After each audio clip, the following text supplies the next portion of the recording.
காங்கிரஸை சேர்ந்த திருச்சி வேலுச்சாமி நம்முடைய தொலைபேசி வாயிலாக இணைப்பில் இருக்கிறார். வணக்கம் சார். மத்திய அரசு ஜல்லிக்கட்டு நடத்துறதுக்கு அனுமதி அளிச்சிருக்காங்க. இது குறித்து உங்களுடைய கருத்துக்களை நீங்க பதிவு பண்ணலாம்.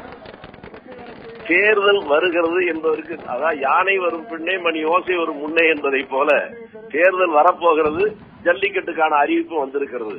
அவ்வளவுதான் இதுக்கு முக்கியத்துவம் என்று நான் நினைக்கிறேன்.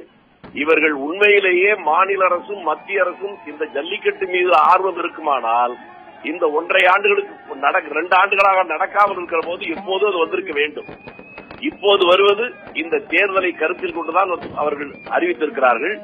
எது எப்படியாக இருந்தாலும் தமிழகத்திலே இந்த ஜல்லிக்கட்டிலே ஆர்வம் இருக்கக்கூடிய இளைஞர்கள், தமிழ்நாட்டில் இருக்கக்கூடிய பலதரப்பட்டாலும் மகிழ்ச்சியில் தலைத்திருக்கிறார்கள்.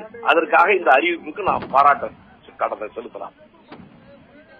சார், எந்த ஒரு குறிப்பிட்ட கட்சியோ இந்த ஜல்லிக்கட்டுக்காக போராடவில்லை. அனைத்து கட்சிகளுமே ஒருமித்து இந்த ஜல்லிக்கட்டு நடைபெற வேண்டும் அப்படின்னு சொல்லி ஒரு போராட்டம், அதுக்காக பல்வேறு கடிதங்கள், இதெல்லாம் எல்லா கட்சியுமே சேர்ந்து பண்ணியிருக்காங்க. இது குறித்து நீங்க என்ன நினைக்கிறீங்க?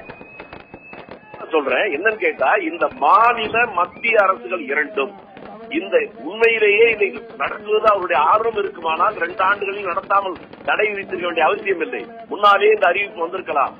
இப்போது இந்த நேரத்தில் சரியாக வருவதற்கு காரணம், தேர்தல் வருவதற்கு அறிவிப்பு வர நேரத்தில் இது முன்னாலே இந்த அறிவிப்பு வருகிறது.